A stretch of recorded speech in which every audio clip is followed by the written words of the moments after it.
एक बार की बात है, रामपुर नामक गांव में दो बहनें गीता और सीमा अपनी विधवा माँ सावित्री के साथ रहा करती थी।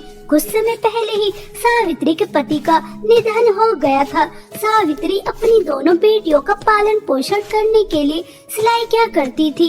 सीमा तो बहुत अच्छे स्वभाव की थी, वह कभी भी अपनी माँ से किसी चीज की फरमाइश नहीं करती थी। लेकिन गीता, उसे तो बस हमेशा अपने दोस्तों के साथ पार्टी करने के लिए पैसे चाहिए थे। ऐसे ही समय बीत रहा था। स्कूल में एग्जाम चल रहे थे, लेकिन गीता एग्जाम देने नहीं जाती। सीमा को उसकी चिंता होने लगती है और वह अपनी बहन को एग्जाम देने के बाद ढूंढने जाती है तो उसे पता चलता है कि वह एक क्लब में दोस्तों के साथ पार्टी कर रही है। वहां जाकर सीमा गीता को जोर से थप्पड़ मारकर कहती है, गीता, आज एग्जाम था और तुमने एग्जाम भी नहीं दिया।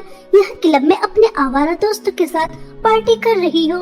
मम्मी कैसे पाई पाई जोड़कर स्कूल की फीस जमा करती हैं और तुम पूरे साल की फीस इस तरह से बर्बाद कर रही हो। गीता, यह तो गलत बात है। सुन बहन जी, मैं तेरी तरह नहीं हूँ जो बस माँ की चमची बनकर उनके आगे पीछे घूमती रहूँ। मुझे अपनी जिंदगी एंजॉय करनी है। आज मेरे दोस्त का बर्थडे था, इसे मैं छोड़कर एग्जाम देती। एग्जाम तो मैं दोबारा भी दे दूंगी और वैसे भी तो मुझसे जलती है क्योंकि आए दिन मैं पार्टी करती रहती हूँ और तुझे कोई खास भी नहीं डालता। क्यों दोस्तों, मैं सही कह रही हूँ ना? यार, तेरी इस गंवार बहन ने यहाँ आकर सारी पार्टी का मजा ही खराब कर दिया। इसे यहाँ से भगा दे। अपने दोस्तों की बातें सुनकर गीता अपनी सगी बहन को पार्टी से धक्के मारकर निकाल देती है। सीमा को बहुत दुख होता है और वह रोते हुए घर वापस आ जाती है। सावित्री की तबीयत ठीक नहीं थी, इसलिए वह अपनी माँ को अपनी बहन की शिकायत नहीं लगाती क्योंकि सावित्री की तबीयत और ज्यादा खराब हो जाती। ऐसे ही रिजल्ट का दिन आ जाता है। जब सावित्री दोनों बहनों का रिजल्ट देखती है तो वह गुस्से से लाल पीली हो जाती है और गीता की बहुत ज्यादा पिटाई करती है और उससे कहती है, गीता, तुम कैसे फेल हो सकती हो? तुम तो रोज ट्यूशन भी जा रही थी और तुम्हारा कोई एग्जाम भी नहीं छूटा, फिर फेल कैसे हो गई? और सीमा को देखो, वह पूरे स्कूल में फर्स्ट आई है। इसने तो कोई ट्यूशन भी नहीं लिया और घर का सारा काम भी किया। बेटा, मैं कितनी मेहनत से पैसे कमाती हूँ और तुम्हारे स्कूल की फीस जमा करती हूँ और तुम फेल हो गई। मम्मी, अगर मैं पास नहीं हुई तो इसमें मेरी क्या गलती? मैंने तो पूरी मेहनत की थी। अब स्कूल वालों ने ही मुझे फेल कर दिया तो इसमें तो मेरी कोई गलती नहीं है। आप हमेशा मुझे ही सुनाती रहती है। इस सीमा की बच्ची को तो कुछ नहीं कहती। आप तो मेरे साथ ऐसा बर्ताव करती है जैसे मैं आपकी सौतेली बेटी हूँ। ऐसा कहकर गीता गुस्से में अंदर चली जाती है। ऐसे ही समय बीत रहा था। सावित्री एक दिन मार्केट से घर वापस आ रही थी कि तभी रास्ते में उसका एक्सीडेंट हो जाता है। जब इस बात की खबर गीता और सीमा को लगती है तो दोनों बहनें तुरंत हॉस्पिटल पहुंचती हैं। सावित्री के इलाज में बहुत ज्यादा पैसे खर्च हो जाते हैं। घर में सिर्फ सावित्री काम करने वाली थी और वही चारपाई पर बैठ जाती है। अब घर में जो भी राशन था वह भी खत्म हो जाता है।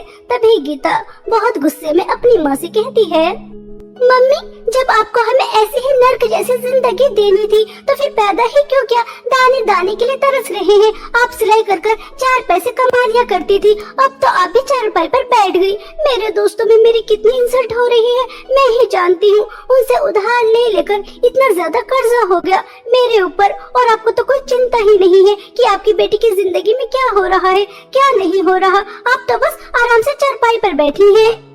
गीता, यह हमारी माँ है और तुम जानती हो पिताजी की मृत्यु के बाद उन्होंने हमें किस तरह से पाल पोस कर इतना बड़ा किया। हमें पढ़ाया, पहनने के लिए कपड़े दिए, खाना खिलाया और आज माँ को हमारी जरूरत है तो तुम इस तरह से सुना रही हो।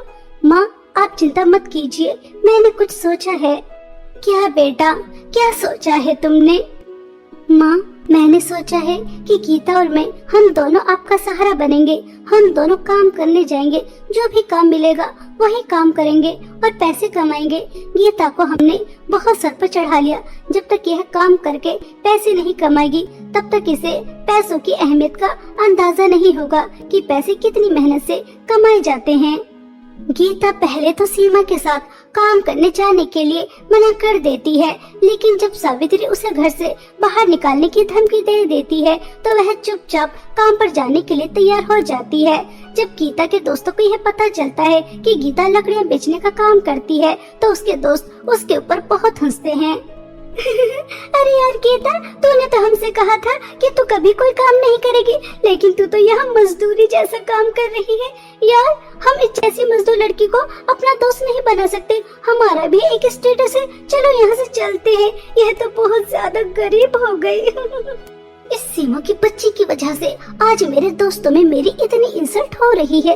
अगर यह माँ को मेरे खिलाफ नहीं भड़काती तो आज मेरे दोस्तों में मेरी इंसल्ट नहीं होती। यह सब कुछ इस 2 टके की बहन जी की वजह से हुआ है। मेरे सभी अमीर दोस्त मुझे छोड़कर चले गए। छोड़ूंगी नहीं, तुझे अच्छी तरह सबक सिखाऊंगी। ऐसा सोचकर गीता सीमा के लिए अपने अंदर और भी ज्यादा नफरत पैदा कर लेती है। दोनों बहनें लकड़ी बेचकर जो भी पैसे मिलते हैं घर आ रही थी कि तभी रास्ते में उन्हें एक बूढ़ी औरत मिलती है। उनके पास एक बच्चा था जो बहुत ज्यादा बीमार था। वह दोनों बहनों से कहती हैं, बेटा बेटा मेरी मदद करो, मेरा बच्चा बहुत बीमार है। अगर इसका समय पर इलाज नहीं हुआ तो यह मर जाएगा, मेरी मदद करो। बुढ़िया, तेरा दिमाग तो खराब नहीं है। पूरे दिन हमने लकड़ियाँ काटी, इतने धूप में अपना पसीना बहाया और इन्हें बेच कर आए। इतनी मेहनत से हमने पैसे कमाए और तुझे क्या लगता है कि इतनी आसानी से हम तुझे दे देंगे? तेरा बच्चा मरता है तो हमारी बला से मर जाए, हम तुझे कोई पैसे वैसे नहीं देने वाले। ये भिखारी कहीं से भी आ जाते हैं मुंह उठाकर। गीता, देखो तो इनका बेटा कितना ज्यादा बीमार है। अगर एक इंसान दूसरे इंसान के काम नहीं आएगा तो कौन आएगा? हमें इनकी मदद करनी चाहिए। अगर हम एक समय खाना नहीं खाएंगे तो क्या हो जाएगा? किसी की जान तो बच जाएगी। यह लीजिए अम्मा जी पैसे। सीमा की बच्ची, तो खुद को क्या समझती है? जब देखो समाज सेवा करने के लिए सबसे आगे आकर खड़ी हो जाती है। मैंने तो कुछ पैसे छुपा कर रखे थे, अगर सारे पैसे तुझे दे देती तो आज तो भूखे पेट ही सोना पड़ता। इसी तरह दोनों बहनें कुछ दूर और चलती हैं तो उन्हें बहुत ही ज्यादा चमचमाता हुआ फ्रॉक नजर आता है, जिसे देखकर दोनों बहनें ही चमक जाती हैं कि तभी वहाँ पर एक जादूगरनी आती है और वह दोनों बहनों से कहती है, तुम दोनों का मेरे इस जंगल में बहुत बहुत स्वागत है। शायद तुम रास्ता भटक गई तभी यहाँ पर आई हो, वरना यहाँ पर कोई नहीं आता। और तुमने यह जादुई फ्रॉक भी देख लिया है।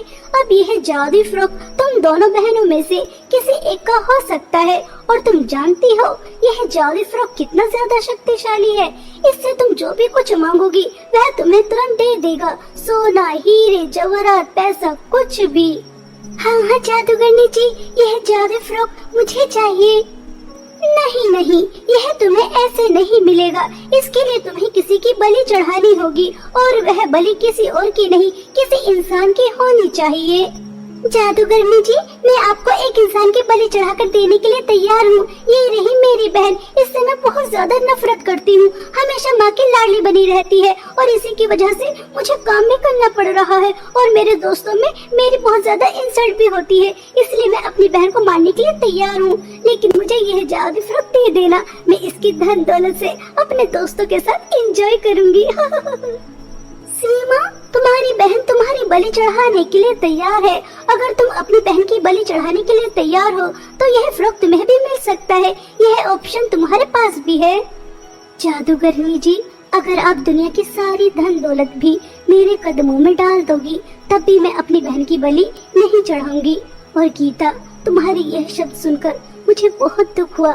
मुझे लगा था कि तुम छोटी हो, नादान हो, इसलिए मुझसे बदतमीजी करती हो, लेकिन पैसों के लालच में इतनी अंधी हो जाओगी कि अपनी बहन का खून बहाने के लिए तैयार हो जाओगी। यह मैंने कभी नहीं सोचा था, कभी नहीं सोचा था। ऐसा कहकर सीमा बहुत ज्यादा फूट फूट कर रोती है, लेकिन सीमा के इन आंसुओं से गीता के ऊपर कोई फर्क नहीं पड़ता और वह जैसे ही तलवार उठाकर सीमा की गर्दन उतारने वाली होती है तो वह एक बिल्ली के रूप में आ जाती है। अपनी बहन को बिल्ली के रूप में देखकर सीमा घबरा जाती है। तभी वह जादूगरनी सीमा से कहती है, सीमा, यह लो जादू फ्रॉक, यह तुम्हारा है। इससे तुम जितनी चाहो उतनी धन दौलत मांग सकती हो। मुझे हैरान होकर देखने की जरूरत नहीं है। तुम्हारी बहन को उसके लालच का फल मिला है। तुम्हारी बहन बहुत ही ज्यादा लालची और बुरे स्वभाव की थी। मैं इसी तरीके से परीक्षा लेती हूँ और जो लालच करता है उसे मैं इसी तरह से जानवर का रूप दे देती हूँ और जो लालच नहीं करता उसे मैं अपना जादू फ्रॉक देती हूँ। तुम्हें तुम्हारी अच्छाई का परिणाम मिला है। जाओ तुम अपनी माँ के साथ हंसी खुशी जीवन बिताओ। जादूगरनी जी, गीता मेरी छोटी बहन है और मेरी बहन बिल्ली बनकर अपना जीवन यापन करे, यह मुझसे नहीं देखा जाएगा। आप मेरी बहन को ठीक कर दो। चाहे तो आप जादू फ्रॉक मुझे मत दो, मैं अपनी गरीबी में ही खुश हूँ। बस मेरी बहन को वापस से इंसान बना दो। सीमा, तुम कितनी अच्छी हो। तुम्हारी बहन ने तुम्हारे साथ कितना बुरा किया, तुम्हें मारने के लिए भी तैयार हो गई, फिर भी तुम अपनी बहन के बारे में सोच रही हो। सच में सिर्फ तुम्हारी अच्छाई की वजह से मैं तुम्हारी बहन को इंसान बना रही हूँ।